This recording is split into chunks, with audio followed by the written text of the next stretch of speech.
Kenapa saya memilih usaha tahu? Karena tahu itu dimakan oleh makanan pokok ya. Tahu itu kan makanan pokok. Bisa dimakan dari menengah, bawah, sampai ke atas. Pasti orang pada makan tahu.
Perkenalkan, nama saya Pak Uttar Tarsono, asli dari Tasikmalaya, usia 60 tahun, usaha pengrajin tahu yang beralamat di Desa Cipancuk, RT 18, RW 08. Nama pabrik tahu tersebut adalah Barokah yang terkenal di Desa Cipancuk. Yang dinamakan usaha Barokah itu karena ada barokahnya. Satu, bisa nyekolahin anak, dua-duanya bisa nafkah itu jadi memadai lah. Ada barokahnya, satu ada barokahnya. Kedua, bisa menyerap tenaga kerja. Nah, belajar bikin tahu, prosesnya itu kalau pengen bisa dari nol sampai tuntas, sampai bisa selama 3 tahun. Saya itu belajar 3 tahun. Jadi mau bikin usaha, bikin tahu apa aja, saya insya Allah bisa. Mulanya saya jadi tukang tahu aja udah ya. Mulanya jadi saya tukang tahu itu dulu tuh ikut orang tua. Orang tua saya dulu di Bekasi. Saya belajar berikut orang tua dari tahun 83. Nah, udah begitu saya belajar dagang di pasar Bantar Gebang selama 4 tahun. Ya, lama-kelamaan mikir-mikir secara pinjaman dulu tuh, mikir ke orang tua. Jadi pinjam modal sama orang tua. Waktu daerah Bekasi itu ya. Waktu di daerah Bekasi saya pinjam sama orang tua buat modal. Ya, di situ nggak lama. Usaha saya di situ nggak lama. Karena apa ya lah namanya juga orang usaha kan, ada naik turunnya. Nah, di situ saya pindah lagi ke daerah Kelapa II. Di Kelapa II sama saya buka usaha tahu. Nah, di situ alhamdulillah ada peningkatan. Cuma lama kelamaan di situ ada pas moneter tahun 1997. Yang akhirnya saya tuh mengurangi sampai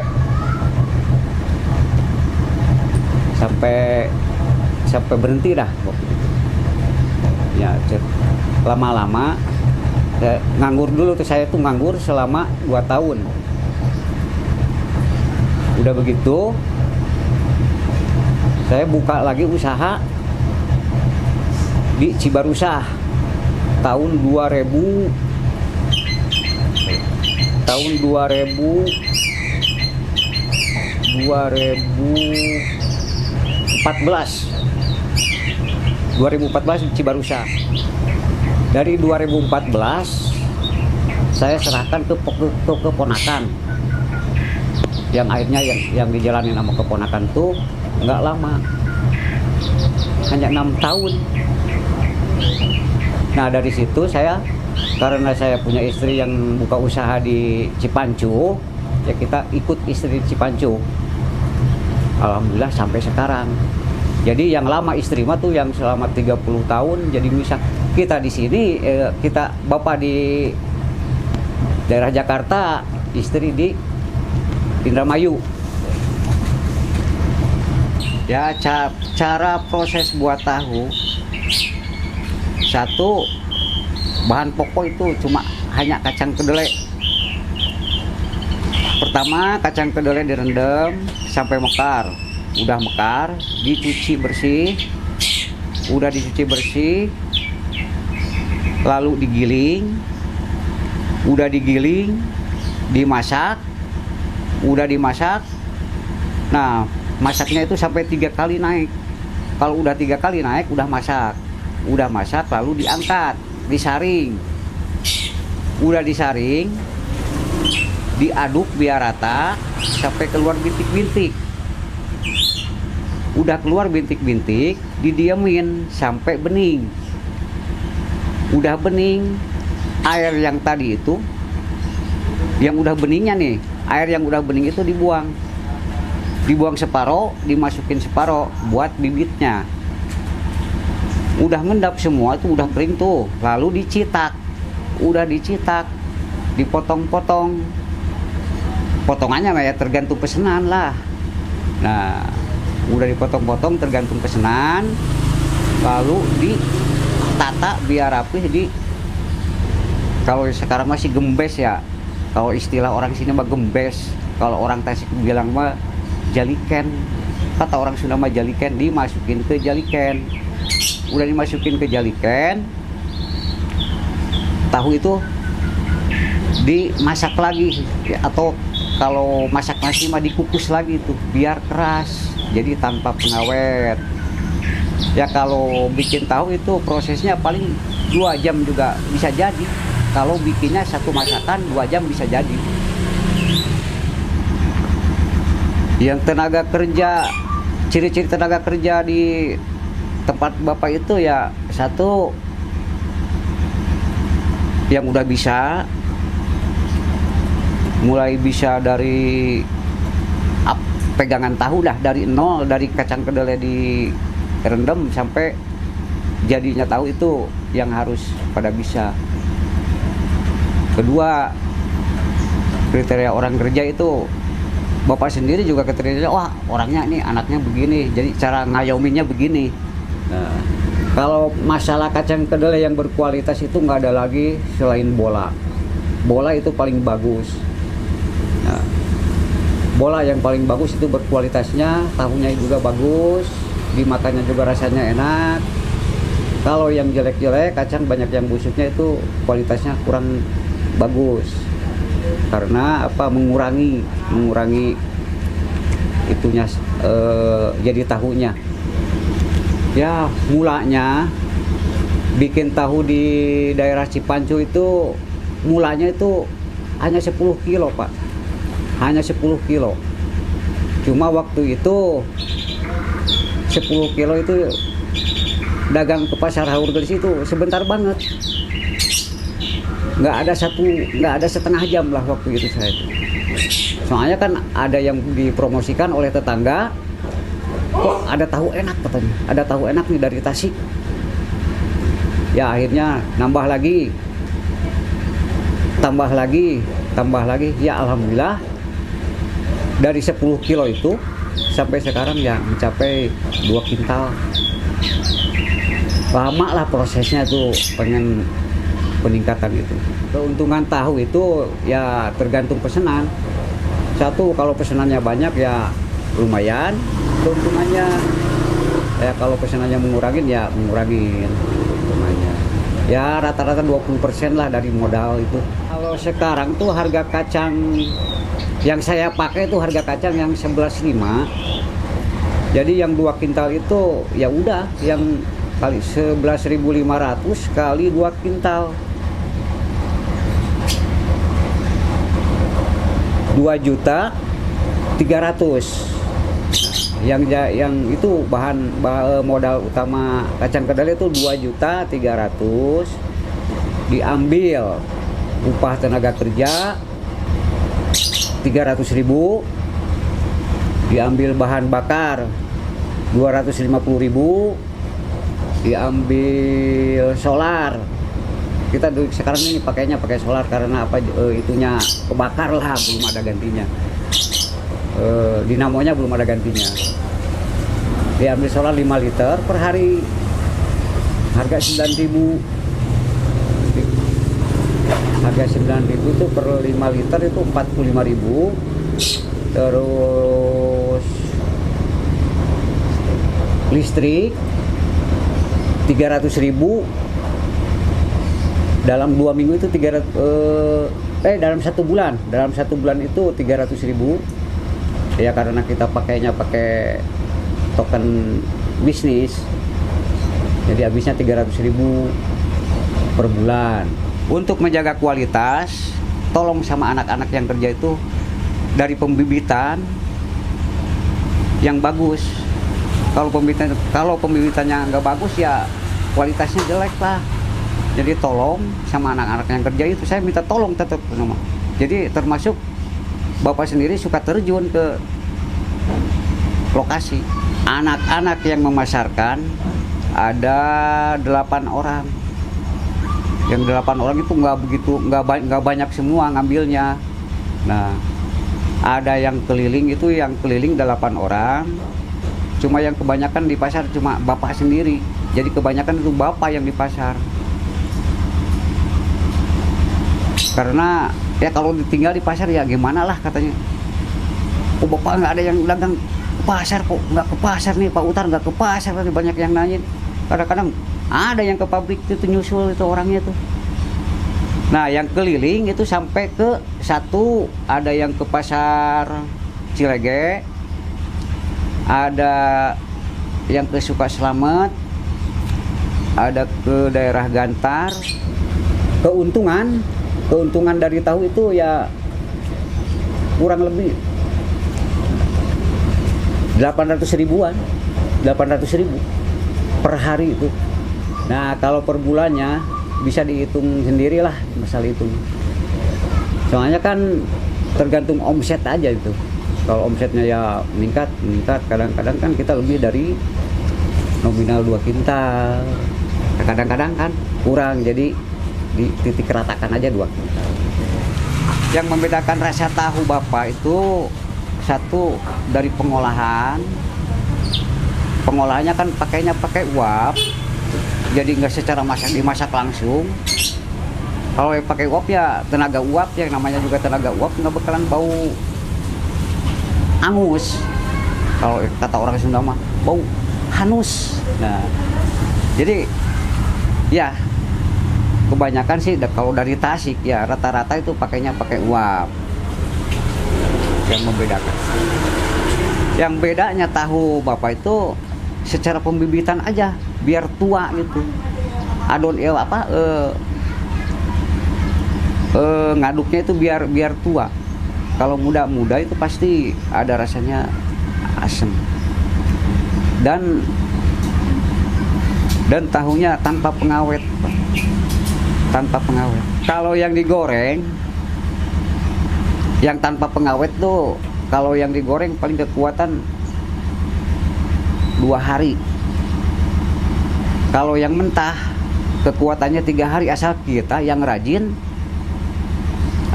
rajin ganti airnya aja.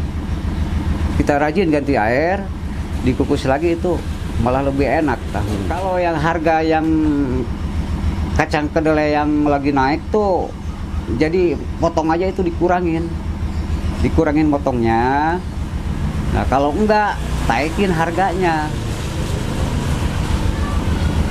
ditaikin harganya, yang tadinya harga sekian jadi sekian.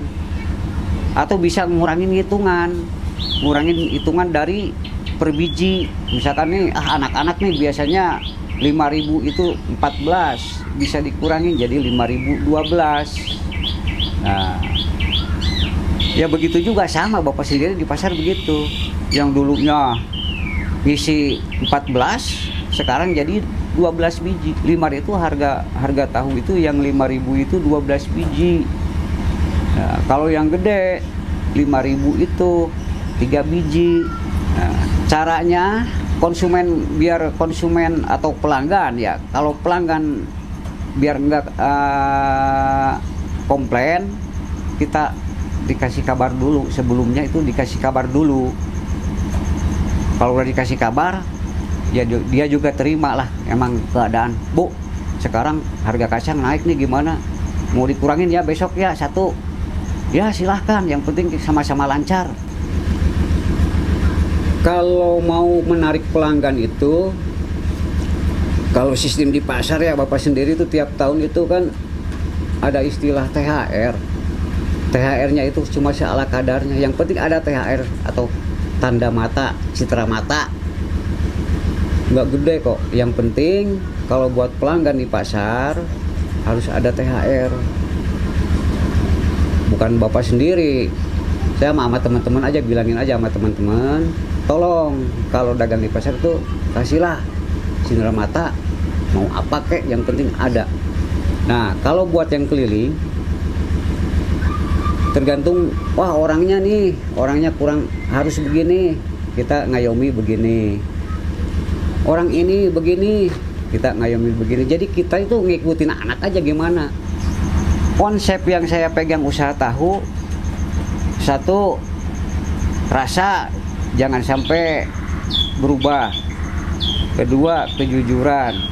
Ketiga, pergaulan yang gimana lah ya, kita pergaulan sama-sama, bergaul nggak sama orang dagang begini-begini, kita kan bergaul sama tetangga, kita bergaul.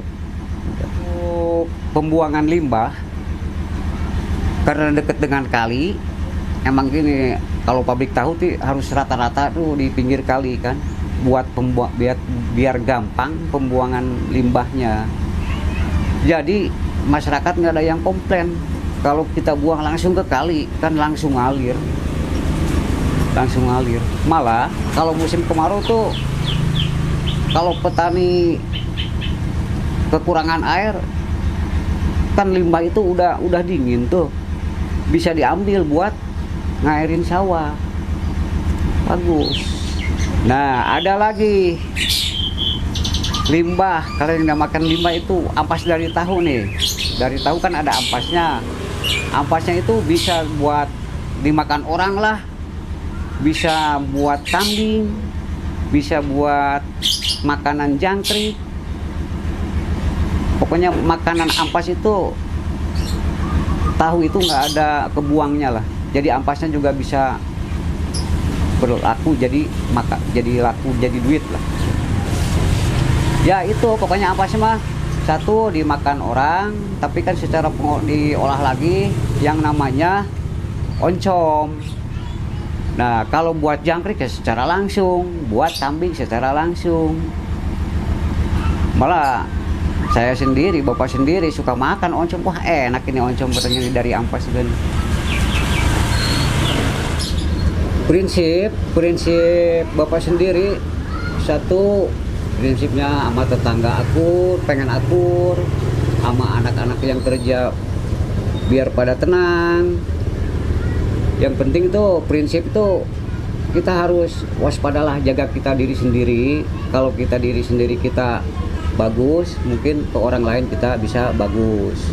Cuma itu prinsip, diri kita ya bagus, ke orang lain pasti bagus. Kalau diri kita ya nggak enak lah, hatinya nih dengki nih, mungkin kan orang lain juga, tetangga sendiri apa tetangga sebelah itu ini pasti gedikin kita. Yang penting kita harus akur lah sama tetangga, sama orang-orang itu harus akur lah. Ya, harapan Bapak buka usaha tahu itu satu, kalau Bapak ini udah setua, seumur 60 tahun ini kan udah tua tuh, harusnya Bapak istirahat. Nah, harapannya tuh pengen anak itu yang nerusin, atau keponakan yang nerusin. Ya biar nggak hilang lah istilahnya usaha tahu itu, nggak hilang. Karena apa, usaha tahu Bapak sendiri tuh dari temurun, dari kakek sampai ke bapak Sobat Kudeko, sehat, cerdas, manusiawi,